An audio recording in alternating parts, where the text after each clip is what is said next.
નમસ્કાર, હું છું ડોક્ટર વિશાલ મકવાણા. આજના આ વિડીયોની અંદર આપ સૌનું સ્વાગત કરું છું.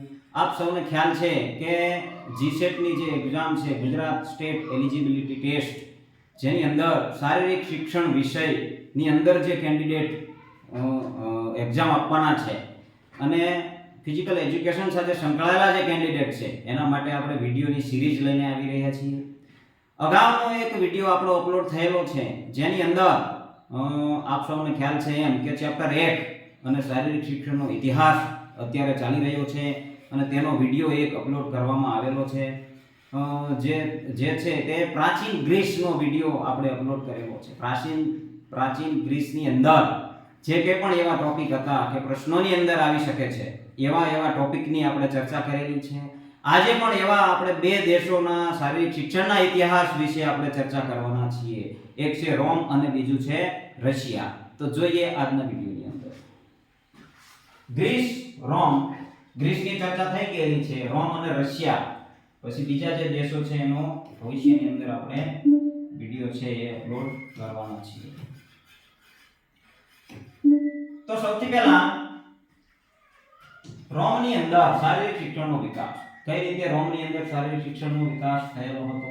રોમની અંદર રોમનો જે શારીરિક શિક્ષણનો ઇતિહાસ છે એને બે ભાગની અંદર વહેંચવામાં આવે છે. આપણે ગયા વિડિયોની અંદર જોયું હતું કે પ્રાચીન ગ્રીસ છે, ગ્રીસનો જે શારીરિક શિક્ષણનો ઇતિહાસ છે તેને ચાર ભાગની અંદર વહેંચવામાં આવેલો હતો. અને અહીંયા રોમની અંદર બે ભાગની અંદર વહેંચવામાં આવેલું છે. એક છે પૂર્વ રોમકાળ, અર્લી રોમન પીરિયડ, ઉત્તર રોમકાળ, લેટર રોમન પીરિયડ. આ રીતે બે ભાગની અંદર શારીરિક શિક્ષણને વહેંચવામાં આવેલું. શારીરિક શિક્ષણનો ઇતિહાસ જે છે એને વહેંચવામાં આવેલો છે. સૌથી પહેલા જોઈએ પૂર્વ રોમકાળ, અર્લી રોમ પીરિયડ. પૂર્વ રોમકાળ છે તેને ભાષણકર્તાઓનો કાળ પણ કહેવામાં આવે છે. ક્લાસિકલ યુગ, અગાઉના વિડિયોની અંદર આવ્યું, ક્લાસિકલ યુગ કહેવામાં આવતું હતું. એવી રીતે આને ભાષણકર્તાઓ, દર્શન શાસ્ત્રીઓનો યુગ કહેવામાં આવતો હતો, દર્શન શાસ્ત્રીઓનો સમય કહેવામાં આવતો હતો. તો અહીંયા ભાષણકર્તાઓનો કાળ, અર્લી રોમ પીરિયડ જે છે એને કહેવામાં આવે છે. શારીરિક શિક્ષણનો ઉદ્દેશ્ય લોકોને વીર, કુશળ અને બળવાન સૈનિક બનાવવાનો હતો. પ્રાચીન ગ્રીસની અંદર પણ આપણે જોયું કે શારીરિક શિક્ષણનો જે ઉદ્દેશ્ય છે તે સૈનિક તૈયાર કરવો, મજબૂત બળવાન સૈનિક તૈયાર કરવો, તે મુખ્ય ઉદ્દેશ રહેતો હતો. એવી રીતે રોમની અંદર પણ મૂળ ઉદ્દેશ્ય શારીરિક શિક્ષણનો છે વીર, કુશળ, બળવાન સૈનિક જે છે એને તૈયાર કરવો.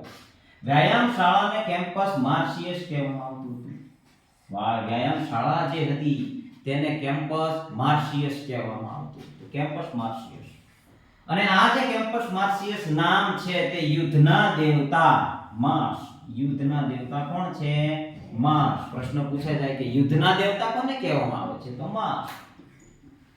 અને યુદ્ધના દેવતા માર્સ છે તો એ માર્સ ઉપરથી શેનું નામ આપવામાં આવેલું છે? કેમ્પસ માર્શિયસ. વ્યાયામ શાળાને જે કહેવામાં આવે છે કેમ્પસ માર્શિયસ, તે નામ માર્સના દેવતાના ઉપરથી પાડવામાં આવેલું છે. અહીંયા જોઈ શકો છો આ કેમ્પસ માર્શિયસ છે અને આ યુદ્ધના દેવતાનું ચિત્ર છે. તમે જોઈ શકો છો યુદ્ધના દેવતા માર્સ.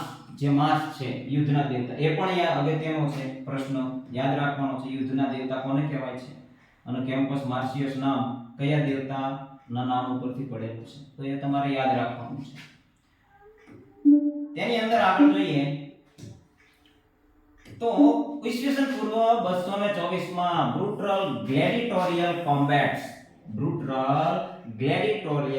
કોમ્બેટ્સ જે છે એની નામની ખડક ક્રિયાઓ છે, તલવારબાજી, માર્શલ આર્ટ જે છે એ થતી હતી, ખૂબ જ પ્રસિદ્ધ હતી.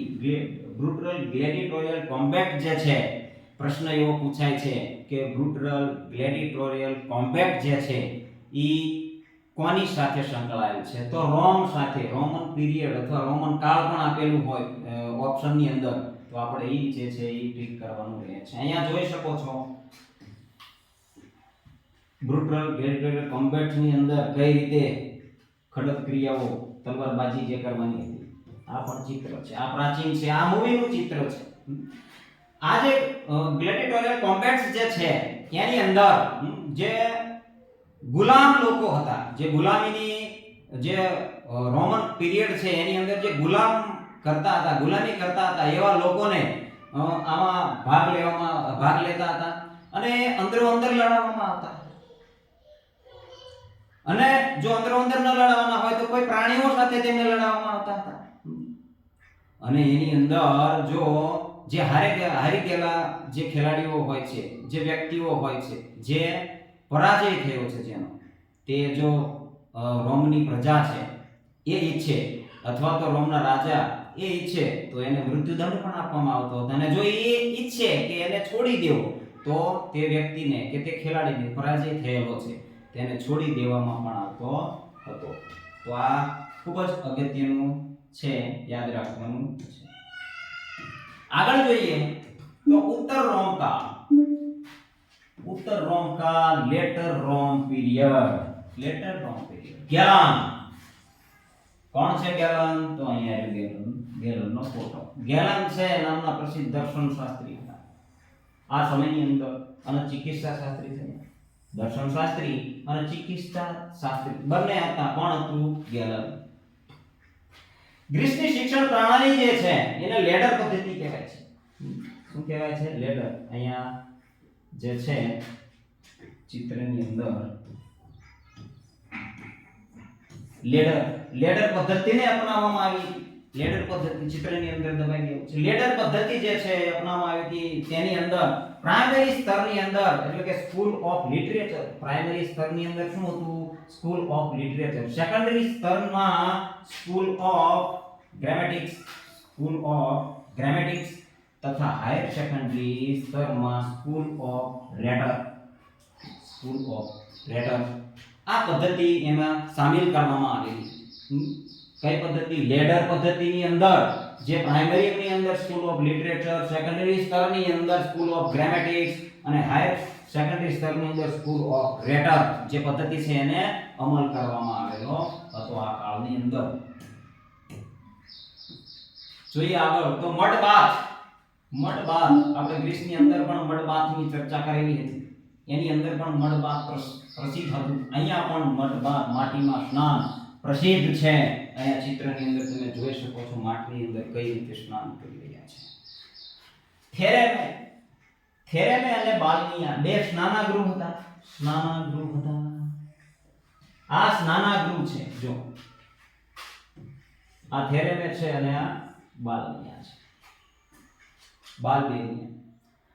જે બાલ્નિયા જે છે તે સાર્વજનિક સ્નાનાગૃહ હતું અને આ જે છે એ શાહી પરિવારોનું સ્નાનાગાર અને આ સાર્વજનિક સ્નાનાગાર છે. જોઈ શકો છો તમે લેટર રોમન પીરિયડની અંદર આ સ્નાનાગૃહ પણ હતા. પ્રશ્ન પૂછાઈ શકે કે કયા સ્નાનાગૃહ હતા. ગ્લેડિએટોરિયલ કોમ્બેટ જે છે ખૂબ જ પ્રચલિત થયું હતું. એ અગાઉ પણ આપણે આગળ પણ પાછળ પણ જોયું આપણે. જેનું આયોજન એમ્ફી થિયેટરમાં કરવામાં આવતું. એમ્ફી થિયેટરનો ફોટો આપણે આગળ જોવાનો છે. એમ્ફી થિયેટર ક્યાં આયોજન કરવામાં આવતું? એમ્ફી થિયેટર. ખાસ યાદ રાખવાનું છે. એમ્ફી થિયેટર. જો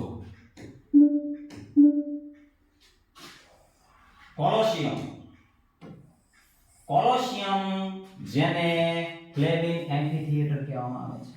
ફ્લેવિન એમ્ફી થિયેટર કહેવામાં આવે છે. અને એ એમ્ફી થિયેટરના નામ જે છે એના ઉપરથી આપણું જે દિલ્હીનું જે સ્ટેડિયમ છે એને ઇર્વિન એમ્ફી થિયેટર એનું નામ રાખવામાં આવ્યું હતું. આ એમ્ફી થિયેટર, ફ્લેવિન એમ્ફી થિયેટર છે એ નામ ઉપરથી આપણું દિલ્હીનું જે રાષ્ટ્રીય સ્ટેડિયમ છે, રાષ્ટ્રીય સ્ટેડિયમને ઇર્વિન એમ્ફી થિયેટર એનું નામ રાખવામાં આવેલું હતું. રોમન સામ્રાજ્યનું સૌથી મોટું એમ્ફી થિયેટર હતું કયું? ફ્લેવિન એમ્ફી થિયેટર. અહીંયા ચિત્રમાં જોઈ શકો છો. આ બહારથી કેવું દેખાય છે એનો ફોટો છે અને અંદર એ કેવું હતું જોઈ શકો છો. ફ્લેવિન એમ્ફી થિયેટર રોમન સામ્રાજ્યનું સૌથી મોટું એમ્ફી થિયેટર હતું. પ્રશ્ન પૂછાઈ શકે છે. ખાસ યાદ રાખવાનું છે. ત્યારબાદ તો ગેલને શારીરિક ક્રિયાઓ દરમિયાન પલ્સની ગણતરી કરવા વાળો પહેલો વ્યક્તિ બન્યો. પલ્સ ધબકારા, હૃદયના ધબકારા, પલ્સ નસોના ધબકારા જે છે એની ગણતરી સૌથી પહેલા જે કરનાર વ્યક્તિ છે એ કોણ હતું? ગેલનનો ફોટો આપણે આગળ જોઈએ. ગેલને શારીરિક ક્રિયાઓને 3 ભાગની અંદર વહેંચી છે. 3 ભાગની અંદર શારીરિક ક્રિયાઓની વહેંચણી કરવામાં આવેલી છે. એક જે છે સ્નાયુઓ વિકસાવતી કસરતો, 3 એ 3 તમારે નોટ કરી લેવાના છે. બીજું છે લાંબા અંતરની દોડની કસરતો, અને ત્રીજું જે છે સખત મહેનતવાળી કસરતો, વધારે શ્રમવાળી કસરતો, સ્નાયુનો વિકાસ કરતી એવી કસરતો, લાંબા અંતરની દોડ, લાંબો અંતર લોંગ રનિંગ કરવી છે એની કસરતો, અને સખત મહેનતવાળી, ખૂબ જ મહેનત માંગી લે, ખૂબ જ પરિશ્રમ માંગી લે એવી કસરતો, આવા 3 ભાગની અંદર શારીરિક ક્રિયાઓ છે એને વહેંચી છે. કોને વહેંચી છે? ગેલને વહેંચી છે. આ તમારે નોટ કરી લેવાનું છે. ખૂબ જ અગત્યનો પ્રશ્ન છે. હવે મિત્રો આગળ જોઈએ છીએ રશિયાની અંદર શારીરિક શિક્ષણનો વિકાસ કેવી રીતે થયો. જે પ્રાચીન રશિયાની અંદર એમાંથી કોઈ વધારે પડતા પ્રશ્નો નથી આવતા, પણ આની અંદર જે માહિતી આપેલી છે એની અંદરથી કદાચ પ્રશ્ન પૂછાઈ શકે છે. શક્તિશાળી સમાજના નિર્માણ માટે શારીરિક વ્યાયામને પ્રોત્સાહન આપવામાં આવ્યું હતું. શેના માટે પ્રોત્સાહન આપવામાં આવ્યું હતું રશિયાની અંદર? તો શક્તિશાળી સમાજ તૈયાર થાય. શક્તિશાળી સમાજ તૈયાર થાય એના માટે વ્યાયામની પ્રવૃત્તિઓને પ્રોત્સાહન આપવામાં આવ્યું હતું. શારીરિક શિક્ષણને શારીરિક સંસ્કૃતિ, ફિઝિકલ કલ્ચર એવું નામ આપવામાં આવ્યું. સમાજ સાથે જોડ્યું એટલે ફિઝિકલ કલ્ચર. શારીરિક સંસ્કૃતિ એ સંસ્કૃતિની અંદર વણી લેવામાં આવ્યું રશિયાની અંદર. 1930 માં શારીરિક સંસ્કૃતિ અને રમત સર્વસંઘ સલાહકાર સમિતિની રચના થઈ. કઈ સમિતિની રચના થઈ? 1930 ની અંદર શારીરિક સંસ્કૃતિ અને રમત સર્વસંઘ સલાહકાર સમિતિની રચના થઈ છે. રમત સાથે, શારીરિક શિક્ષણની સાથે આ સંકળાયેલી સમિતિ છે એટલે આપણા માટે અગત્યનું છે. બહુવિકલ્પી પ્રશ્નોની અંદર આ પ્રશ્ન એક મુદ્દો આવી શકે છે કે 1930 માં કઈ સલાહકાર સમિતિની રચના થઈ? તો શારીરિક સંસ્કૃતિ અને રમત સર્વસંઘ સલાહકાર સમિતિ. યાદ રાખવાનું છે. જોઈએ આગળ. રશિયાની અંદર આજે 11 થી વધારે શારીરિક સાંસ્કૃતિક સંસ્થાઓ છે. શારીરિક સાંસ્કૃતિક સંસ્થાઓ છે અને 40 થી વધારે શારીરિક શિક્ષણ વિદ્યાલયો અને 3 વિશિષ્ટ સંશોધન શાળાઓ છે. 11 થી વધારે શારીરિક સાંસ્કૃતિક સંસ્થાઓ, 40 થી વધારે શારીરિક શિક્ષણ વિદ્યાલયો અને 3 વિશિષ્ટ સંશોધન શાળાઓ. સંશોધન કરવા માટેની શાળાઓ છે શારીરિક શિક્ષણની અંદર. માત્ર મોસ્કો એક શહેર છે, રશિયાનું એક શહેર છે, પ્રખ્યાત શહેર છે મોસ્કો. તેની અંદર જ 28 થી પણ વધારે સ્ટેડિયમ છે. યાદ રાખવાનું છે, પ્રશ્ન પૂછાઈ શકે છે. 1952 માં પહેલી વખત રશિયાએ ઓલિમ્પિક રમતોમાં ભાગ લીધો. 1952 ક્યાં ઓલિમ્પિક થયો? તો હેલસિંકી ઓલિમ્પિક. હેલસિંકી શહેરની અંદર ઓલિમ્પિક યોજવામાં આવ્યો હતો. ત્યારથી 1952 પહેલા રશિયાએ ક્યારેય ઓલિમ્પિકની અંદર ભાગ લીધો હતો નહીં. 1952 ની અંદર ઓલિમ્પિકની અંદર ભાગ લે છે રશિયા, અને 1980 માં મોસ્કોમાં ઓલિમ્પિકનું આયોજન થાય છે સાહેબ. ભારતે 1920 ની અંદર પહેલી વખત ઓલિમ્પિકની અંદર પાર્ટિસિપેટ કરવાનું શરૂ કર્યું, અને અત્યાર સુધી હજી એક પણ વખત ઓલિમ્પિકનું આયોજન હજી કરી શક્યું નથી. રશિયાએ 1952 ની અંદર પહેલી વખત રશિયાએ ઓલિમ્પિકમાં ભાગ લીધો, અને 1980 માં મોસ્કોની અંદર ઓલિમ્પિકનું આયોજન પણ કરી દીધું. ખૂબ જ વિચારવા જેવી વાત છે દોસ્તો. આ અગાઉ એ અલગ વસ્તુ છે કે અગાઉ હજી આગળના સમયની અંદર 1936 ની અંદર ઓલિમ્પિકનું આયોજન અમદાવાદમાં થવાનું છે, એ હજી થવાનું છે, એમ હજી થયું નથી. આમને જે રશિયા વાળાઓ છે એ મોસ્કોની અંદર ઓલિમ્પિકનું આયોજન પણ કરી દીધું છે. તો ખૂબ જ અગત્યની બાબત છે, એને પણ તમારે ખાસ ધ્યાન રાખવાની છે. તો મિત્રો આજના વિડીયોની અંદર બસ આટલું જ. વિડીયો મિત્રો પૂરો જોજો. એની અંદર કંઈ પણ તમને સુધારા લાયક કંઈ પણ લાગે તો એ સજેશન કોમેન્ટ બોક્સની અંદર જરૂર કરજો, જેથી કરી એની અંદર સુધારા આપણે કરી શકીએ. કઈ તકલીફ પડે છે એ પણ આપણે એની અંદર એડ કરી શકીએ. ગયા વિડીયોની અંદર મારામાં પર્સનલ જે છે મેસેજ પણ આવેલા કે આ સુધારો તમે કરી શકો છો, અને તે મિત્રોનો ખૂબ જ ધન્યવાદ કે મારો વિડીયો જોયો અને એની અંદર જે કંઈ સુધારા છે, કરવા લાયક સુધારા છે, એ મને સજેશન કર્યા. તે માટે તેમનો ખૂબ જ આભારી છું. આજનો આ વિડીયો અહીં આપણો પૂર્ણ થશે. આવતા જે વિડીયોની અંદર છે હજી 1-2 દેશના ઇતિહાસની આપણે ચર્ચા કરીશું. તો જય હિન્દ, જય ભારત. જોતા રહેજો આ વિડીયો.